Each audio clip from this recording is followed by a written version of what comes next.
उस लश्कर की अपनी ही शान थी। पता चलता था कि किसी शहनशाह की फौज है। उनके कदमों के नीचे जमीन हिलती थी। उधर यसरिब के सरफरोश थे। जाहिरी तौर पर उनकी कोई शान नहीं थी। ईरानियों के मुकाबले में मुसलमानों के हथियार भी कमतर रखते थे। लिबास भी यूं ही से थे और उनकी तादाद ईरानियों के मुकाबले में बहुत थोड़ी थी। खालिद रज़ियल्लाहु अन्हु ने अपनी फौज को आगे बढ़ने का हुक्म दिया तो हजारों कदमों की धमक और घोड़ों के टापों के साथ कलमा तैयबा का विर्द कोई और ही तासुर पैदा कर रहा था। ये फौज थकी हुई थी और जरतश्त ताजा दम थे। दोनों फौजों के दरमियान थोड़ा सा फासला रह गया तो खालिद रज़ियल्लाहु अन्हु ने अपनी फौजों को रोक लिया। मुसन्ना बिन हारिसा अपने सवार दस्ते के साथ खालिद रज़ियल्लाहु अन्हु के पीछे थे। दाएं और बाएं पहलुओं पर खालिद रज़ियल्लाहु अन्हु के मुकर्रर किए हुए 2 सालार आसिम बिन अम्र और अदी बिन हातिम थे। उस दौर की जंगों के दस्तूर के मुताबिक जरतश्तों का सिपा सालार कारन आगे आया और उसने मुसलमानों को इनफरादी मुकाबले के लिए ललकारा। मदीना का कोई शुतरबान मेरे मुकाबले में आ सकता है? उसने दोनों फौजों के दरमियान आकर और ललकार कर कहा। मेरे मुकाबले में आने वाला ये सोच कर आए कि मैं शहनशाह फारस का सिपा सालार हूँ।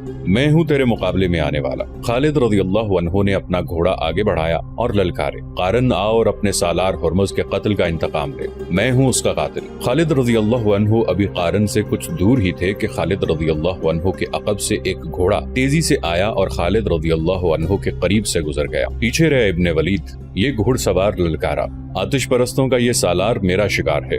खालिद रज़ियल्लाहु अन्हु ने देखा वो एक मुसलमान सवार मौक़िल बिन अल-आशी था। वो पहलवानी और तेगज़नी में महारत और शहरत रखता था। ये डिसिप्लिन के खिलाफ था कि कोई सिपाही या सवार अपने सालार पर बर्तरी हासिल करने की कोशिश करता, लेकिन वो वक्त ऐसा था कि बंदा और साहिब और मोहताज और गनी एक हो गए थे। सिपाही और सवार जंग का मकसद समझते थे। जो जज्बा सिपाहियों में था वही सालारों में था। मौक़िल बिन अल-आशी ये बर्दाश्त न कर सका कि उसका सालार एक आतिश परस्त के हाथों घायल हो। खालिद रज़ियल्लाहु अन्हु अपनी सिपाह के जज्बे को समझते थे। वो रुक गए। उन्होंने अपने उस सवार के जज्बे को मारने की कोशिश न की। मौक़िल के घोड़े की रफ्तार तेज थी। घोड़ा ईरानियों के सालार क़ारिन बिन क़ियास से आगे निकल गया। मौक़िल ने आगे जाकर घोड़े को मोड़ा और क़ारिन को ललकारा। क़ारिन ने पहले ही तलवार अपने हाथ में ले रखी थी। उसके सर पर जंजीरों वाला खुद था और उसका ऊपर का धड़ ज़िरा में था। उसकी टांगों पर मोटे चमड़े के खौल चढ़े हुए थे। उसके चेहरे पर इंतकाम के तासुरात की बजाय तकब्बुर था, जैसे लोहे और मोटे चमड़े का यह लिबास उसे मुसलमान की तलवार से बचा लेगा। क़ारिन ने अपने घोड़े की बाग को झटका दिया। दोनों के घोड़े एक दूसरे के इर्द गिर्द 1-2 चक्कर लगाकर आमने सामने आ गए। ऐ आग के पूजने वाले, मौक़िल ने बड़ी बुलंद आवाज से कहा, मैं सिपाही हूँ, सालार नहीं हूँ। क़ारिन के चेहरे पर रौनत के आसार और ज्यादा नुमायां हो गए। दोनों घोड़े एक दूसरे की तरफ बढ़े। उनके सवारों की तलवारें बुलंद हुई। पहले बार में तलवारें एक दूसरे से टकराईं और दोनों सवार पीछे हट गए। घोड़े एक बार फिर एक दूसरे की तरफ आए। तलवारें एक बार फिर हवा में टकराईं। इसके बाद घोड़े पीछे हट हट और घूम घूम कर एक दूसरे की तरफ आए। दोनों सवार एक दूसरे पर वार करते रहे। आखिरी बार क़ारिन ने तलवार बुलंद की। मौक़िल ने वो वार रोकने की बजाय उसकी बगल को नंगा देखा तो तलवार बर्छी की तरह उसकी बगल में इतनी जोर से मारी कि तलवार क़ारिन के जिस्म में दूर तक उतर गई। क़ारिन के उसी हाथ में तलवार थी जो उसके हाथ से छूट गई। क़ारिन घोड़े पर एक तरफ को झुका। मौक़िल ने अब उसकी गर्दन देख ली, जिससे क़ारिन आहनी खुद की जंजीरें हटकर पीछे को लटकाई थी। मौक़िल ने पूरी ताकत से गर्दन पर ऐसा वार किया कि तकब्बुर और रौनत से अकड़ी हुई गर्दन साफ कट गई। मुसलमानों के लश्कर से दादो तहसीन और अल्लाह अकबर के नारे राद की तरह कड़कने लगे। क़ारिन बिन क़ियास का सर जमीन पर पड़ा था। उसके जंजीरों वाले खुद के नीचे उसकी हैसियत के मुताबिक 1 लाख दिरहम के हीरों वाली टोपी थी। ऐसी ही टोपी हुर्मुज के सर पर भी थी। क़ारिन का बाकी धड़ घोड़े से लुढ़क गया, लेकिन उसका एक पांव रिकाब में फंस गया। मौक़िल ने क़ारिन के घोड़े को ठुड्डा मारा। घोड़ा क़ारिन के जिस्म को घसीटता दोनों फौजों के दरमियान बेलगाम दौड़ने लगा। ईरानियों के लश्कर पर मौत का सन्नाटा तारी था। आतिश परस्तों की सफों से 2 घोड़े आगे आए। कौन है हमारे मुकाबले में आने वाला? उन 2 में से एक घुड़सवार ललकारा, हम अपने सिपा सालार के खून का इंतकाम लेंगे। मैं अकेला दोनों के लिए काफी हूँ। खालिद रज़ियल्लाहु अन्हु ने दुश्मन की ललकार का जवाब दिया और एड़ लगाई। उन्हें ललकारने वाले 2 ईरानी सालार अबाज और अनूश जान थे। अचानक खालिद रज़ियल्लाहु अन्हु के अक़ब से 2 घोड़े आए जो उसके दाएं बाएं से आगे निकल गए। खालिद रज़ियल्लाहु अन्हु को एक ललकार सुनाई दी, पीछे हो वलीद के बेटे, इन दोनों सालारों ने हमारे हाथ देखे हुए हैं, अब हम इन्हें भागने की मोहलत नहीं देंगे।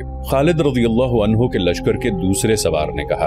खालिद रज़ियल्लाहु अन्हु ने ये देखा कि ये दोनों सवार जो उनके करीब से سے گزر کر دشمن کے مقابلے پر چلے گئے تھے، ان کے لشکر کے دائیں اور بائیں پہلوؤں کے سالار عاصم بن عمرو اور عدی بن حاتم تھے۔ ان دونوں نے کپڑوں کا لباس زیب تن کر رکھا تھا اور وہ جن کے مقابلے میں گئے تھے وہ سر سے پاؤں تک لوہے میں ڈوبے ہوئے تھے۔ مسلمان سالاروں کو اپنے اللہ پر بھروسہ تھا اور آتش پرست اس زرہ پر یقین رکھتے تھے جو انہوں نے پہن رکھی تھی۔ انہیں معلوم نہ تھا کہ تلوار کے وار کو آہن نہیں عقیدہ روکا کرتا ہے۔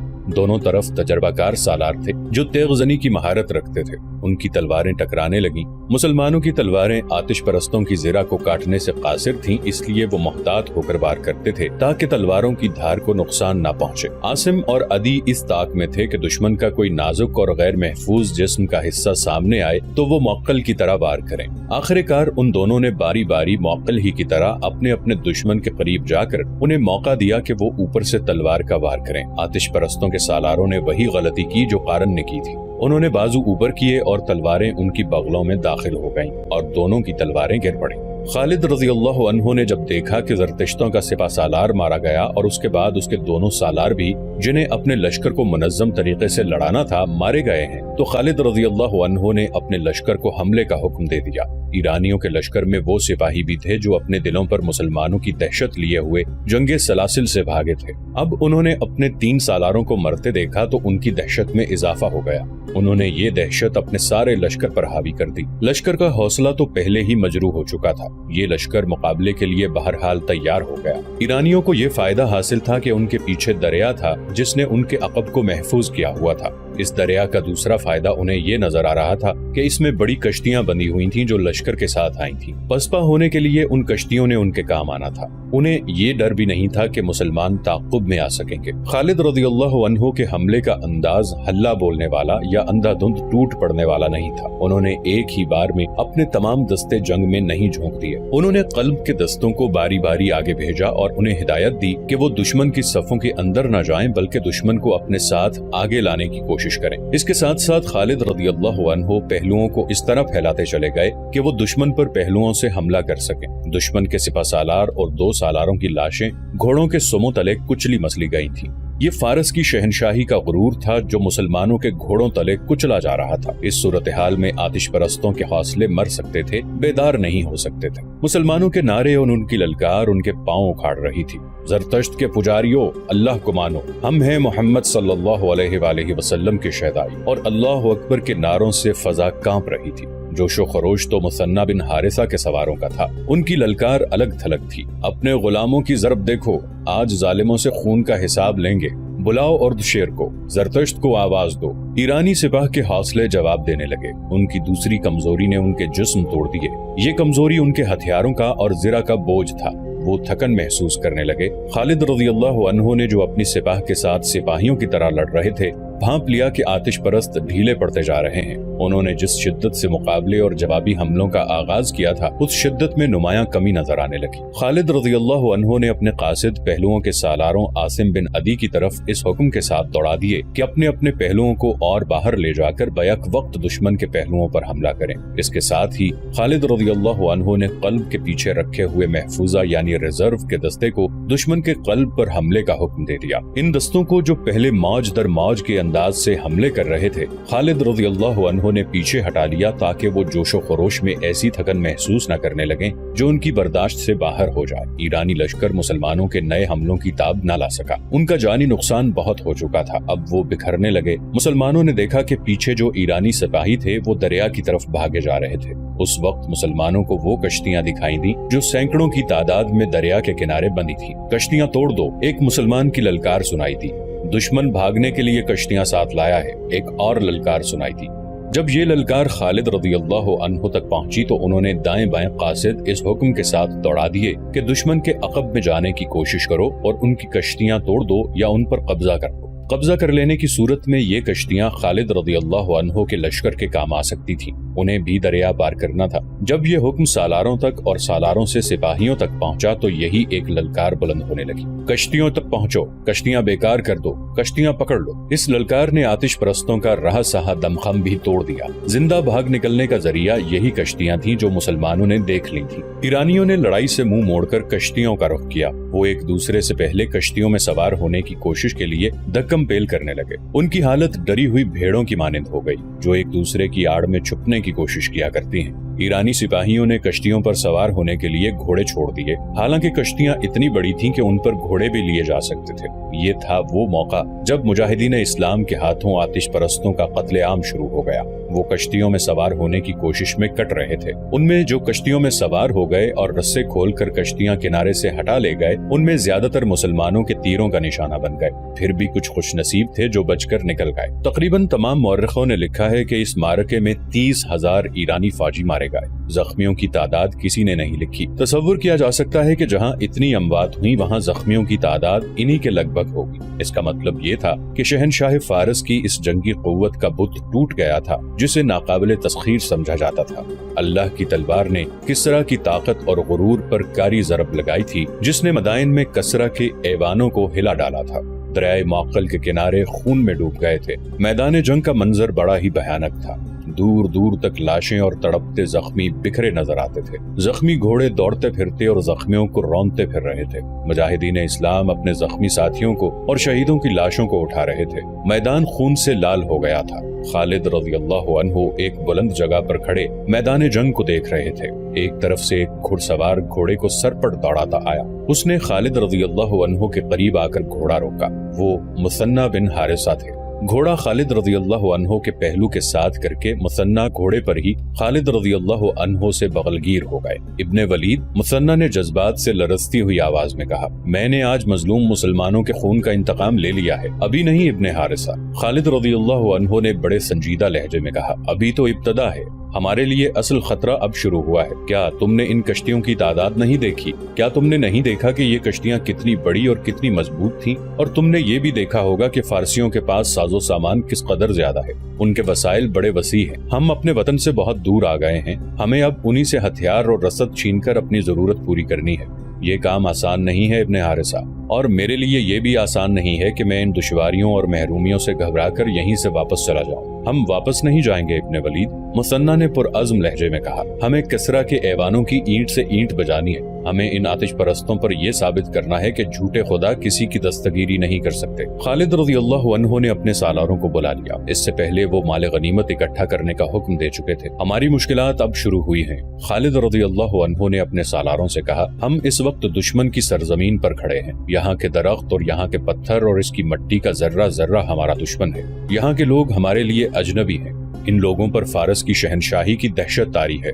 ये लोग उर्दशेर को फिरौन समझते हैं। ये बड़ी मुश्किल से मानेंगे कि कोई ऐसी ताकत भी है जिसने फारस की शहनशाही का बुत तोड़ डाला है। मेरे रफीकों, यहाँ के लोगों को अपने साथ मिलाए बगैर हम यहाँ एक कदम भी नहीं चल सकते। हम किसी से ताउन की भीख नहीं मांगेंगे। हम मोहब्बत से उनके दिल मोह लेने की कोशिश करेंगे, और जिस पर हमें जरा सा भी शक होगा कि वो हमें जाहिरी तौर पर या दरपर्दा नुकसान पहुँचाने की कोशिश कर रहा है, हम उसे जिंदा रहने के हक से महरूम कर देंगे। हम उन लोगों को गुलाम बनाने नहीं आए, हम उन्हें गुलामी से और बातिल के अकीदों से निजात दिलाने आए हैं। जो इलाके हमने ले लिए हैं उनके इंतजामी उमूर की तरफ फौरी तवज्जो देनी है। यहाँ मुसलमान भी आबाद हैं, वो यकीनन हमारा साथ देंगे। लेकिन मेरे दोस्तों, किसी पर सिर्फ इसलिए एतबार न कर लेना कि वो मुसलमान है। गुलामी इतनी बुरी चीज है कि इंसानों की फितरत बदल डालती है। यहाँ के मुसलमानों को एतमाद में लेकर उनसे मालूम करना है कि शहनशाह फारस के हामी कौन कौन हैं। उनकी छानबीन करके उनके दर्जे मुकर्रर करने हैं। जिन पर जरा सा भी शक हो उसे गिरफ्तार कर लो, और जो गैर मुस्लिम सच्चे दिल से हमारे साथ ताउन करना चाहते हैं उसे इस्लाम की दावत दो।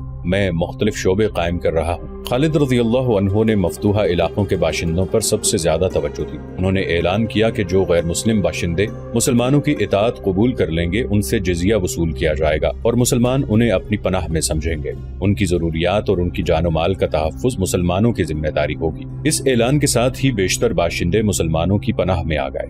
खालिद रज़ियल्लाहु अन्हु ने उस इलाके से जिजिया और महसूलात वगैरह जमा करने के लिए एक शोबा कायम कर दिया, जिसका निगरान सवैद बिन मकरन को मुकर्रर किया गया। दूसरा शोबा जिसकी सबसे ज्यादा जरूरत थी वो जासूसी का शोबा था। अब बाकायदा और माहिराना जासूसी की जरूरत थी। खालिद रज़ियल्लाहु अन्हु ने उसी वक्त अपने जासूस, जो उसी इलाके के रहने वाले मुसलमान थे, दरियाए फुरात के पार भेज दिए। जब माले गनीमत जमा हो गया तो देखा कि ये जंगे सलासिल की निस्बत खासा ज्यादा था। खालिद रज़ियल्लाहु अन्हु ने اس کے 5 حصے کیے، 4 اپنی سپاہ میں تقسیم کر کے 5واں حصہ مدینہ بھیج دیا۔ مورخ لکھتے ہیں کہ اس سے پہلے خالد رضی اللہ عنہ کو اتنا سنجیدہ اور اتنا متفکر کبھی نہیں دیکھا گیا تھا جتنا وہ اب تھے۔ مئی 633 عیسوی کے پہلے ہفتے جو ماہ سفر 12 ہجری کا تیسرا ہفتہ تھا، زرتشت کے پجاریوں کے لیے دریائے فرات کا سرسبز و شاداب خطہ جہنم بن گیا تھا۔ کس قدر ناز تھا انہیں اپنی جنگی طاقت پر، اپنی شان و شوکت پر، اپنے گھوڑوں اور ہاتھیوں پر۔ وہ تو فرعون کے ہم پلہ ہونے کا دعویٰ کرنے لگے تھے اور کسرا دہشت کی علامت بنتا جا رہا تھا۔ دجلہ اور فرات کے سنگم کے وسیع علاقے میں خالد رضی اللہ عنہ نے، جنہیں رسول اکرم صلی اللہ علیہ وآلہ وسلم نے اللہ کی تلوار کا خطاب دیا تھا، فارس کے زرتشتوں کو بہت بری شکستیں دی تھی اور ان کے ہرمز، قارن بن قریانس، انوشجان اور قباز جیسے سالاروں کو موت کے گھاٹ اتار دیا تھا۔ لیکن کسرا اردشیر نے ابھی شکست تسلیم نہیں کی تھی۔ اس کے پاس ابھی بے پناہ فوج موجود تھی اور مدینہ کے مجاہدین کو وہ اب بھی بدو اور صحرائی لٹیرے کہتا تھا۔ اس نے شکست تسلیم تو نہیں کی تھی، لیکن شکست اور اپنے نامور سالاروں کی مسلمانوں کے ہاتھوں موت کا جو صدمہ اسے ہوا تھا وہ اسے چھپا نہیں سکا تھا۔ ہرمز کی موت کی اطلاع پر وہ اپنے دل پر ہاتھ رکھ کر دوہرا ہو گیا تھا۔ اس نے سنبھلنے کی بہت کوشش کی تھی، لیکن ایسے مرض کا آغاز ہو چکا تھا جس نے اسے بستر پر گرا دیا۔ مورخوں نے اس مرض کو صدمے کا اثر لکھا ہے۔ کیا میرے لیے شکست اور پسپائی کے سوا اب کوئی خبر نہیں رہ گئی؟ اس نے بستر پہ اٹھ کر بیٹھتے ہوئے گرج کر کہا، کیا مدینہ کے مسلمان جنات ہیں؟ کیا وہ کسی کو نظر نہیں آتے اور وار کر جاتے ہیں؟ طبیب اردشیر کی منظور نظر 2 جوان سال بیویاں اور اس کا وزیر حیران و پریشان کھڑے اس قاصد کو گھور رہے تھے جو ایرانیوں کی فوج کی ایک اور شکست اور پسپائی کی خبر لایا تھا۔ اس کے آنے کی اطلاع جب اندر آئی تو طبیب نے باہر جا کر قاصد سے پوچھا کہ وہ کیا خبر لایا ہے۔ قاصد نے جب خبر سنائی تو طبیب نے اسے کہا تھا کہ وہ کسرا کو ابھی ایسی بری خبر نہ سنائے کیونکہ اس کی طبیعت اس کے متحمل نہیں ہو سکتی۔ لیکن یہ قاصد کوئی معمولی سپاہی نہیں تھا کہ وہ طبیب کا کہا مان جاتا۔ وہ پرانا کماندار تھا۔ اس کا عہدہ سالاری سے 2 ہی درجے کم تھا۔ اسے کسی سالار نے نہیں بھیجا تھا، اسے بھیجنے کے لیے کوئی سالار زندہ نہیں بچا تھا۔ طبیب کے روکنے سے وہ نہ رکا۔ اس نے کہا کہ اسے کسرا کی صحت کا نہیں، فارس کی شہنشاہی اور زرتشت کی عظمت کا غم ہے۔ اگر شہنشاہ اردشیر کو اس نے دجلہ اور فرات کی جنگی کیفیت کی پوری اطلاع نہ دی تو مسلمان مدائن کے دروازے پر آ دمکیں گے۔ اس نے طبیب کی اور کوئی بات نہ سنی، اندر چلا گیا اور اردشیر کو بتایا کہ مسلمانوں نے فارس کی فوج کو بہت بری شکست دی ہے۔ اردشیر لیٹا ہوا تھا، اٹھ بیٹھا، غصے سے اس کے ہونٹ اور اس کے ہاتھ کانپ رہے تھے۔ شہنشاہ فارس، کماندار نے کہا، مدینہ والے جنات نہیں، وہ سب کو نظر آتے ہیں، لیکن کیا قارن مر گیا تھا؟ اردشیر نے غصے سے پوچھا۔ ہاں شہنشاہ، کماندار نے جواب دیا، وہ ذاتی مقابلے میں مارا گیا تھا۔ اس نے دونوں فوجوں کی لڑائی تو دیکھی ہی نہیں۔ مجھے اطلاع دی گئی تھی کہ قباز اور انوشجان بھی اس کے ساتھ تھے، وہ بھی قارن کے انجام کو پہنچ گئے تھے۔ کماندار نے کہا، وہ قارن کے قتل کا انتقام لینا چاہتے تھے۔ دونوں نے اکٹھے آگے بڑھ کر مدینہ کے سالاروں کو للکارا اور دونوں مارے گئے۔ شہنشاہ فارس، کیا فارس کی اس عظیم شہنشاہی کو اس انجام تک پہنچنا ہے؟ نہیں، گستاخی کی معافی چاہتا ہوں۔ اگر کسرا نے صدمے سے اپنے آپ کو یوں روک لگا لیا تو کیا ہم زرتشت کی عظمت کو مدینہ کے بدوؤں سے بچا سکیں گے؟ تم کون ہو؟ اردشیر نے پوچھا۔ میں کماندار ہوں، کماندار نے جواب دیا۔ میں کسی کا بھیجا ہوا قاصد نہیں، میں زرتشت کا جانثار ہوں۔ دربان کو بلاؤ، اردشیر نے حکم دیا۔ تم نے مجھے نیا حوصلہ دیا ہے۔ مجھے یہ بتاؤ کہ کیا مسلمانوں کی نفری زیادہ ہے؟ کیا ان کے پاس گھوڑے زیادہ ہیں؟ کیا ہے ان کے پاس؟ دربان اندر آیا اور حکم کے انتظار میں جھک کر دوہرا ہو گیا۔ سردار اندزرغر کو فوراً بلاؤ، اردشیر نے دربان سے کہا اور کماندار سے پوچھا، کیا ہے ان کے پاس؟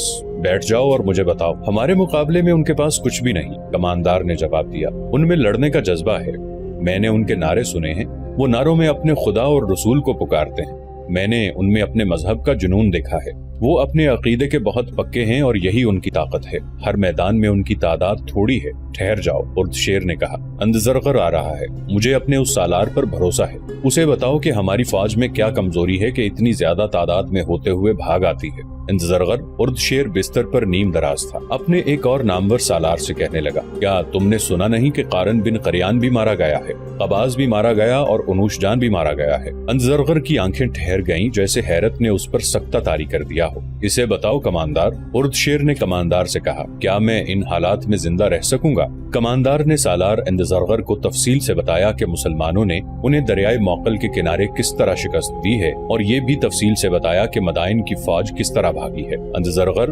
उर्दशेर ने कहा, हम अब एक और शिकस्त का खतरा मूल नहीं ले सकते। मुसलमानों से सिर्फ शिकस्त का इंतकाम नहीं लेना, उनकी लाशें फुरात में बहा देनी है। ये इसी सूरत में मुमकिन है कि तुम ज्यादा से ज्यादा फौज लेकर जाओ। तुम उस इलाके से वाकिफ हो, तुम बेहतर समझते हो कि मुसलमानों को कहाँ घसीट कर लड़ाना है। वो रेगिस्तान के रहने वाले हैं, इंदज़रगर ने कहा, और वो रेगिस्तान में ही लड़ सकते हैं। मैं उन्हें सरसब्ज और दलदली इलाके में आने दूंगा और उन पर हमला कर दूंगा। मेरी नजर में दलजा मौजू इलाका है। उसने कमांदार से पूछा, उनके घुड़सवार कैसे हैं? उनके सवार दस्ते ही उनकी असल ताकत हैं। कमांदार ने कहा, उनके सवार बहुत तेज और होशियार हैं। दौड़ते घोड़ों से उनके चलाए हुए तीर खता नहीं जाते। उनके सवारों का हमला बहुत ही तेज होता है। वो जमकर नहीं लड़ते, एक हल्ला बोलकर इधर उधर हो जाते हैं। यही वो राज है जो हमारे सालार नहीं समझ सकते।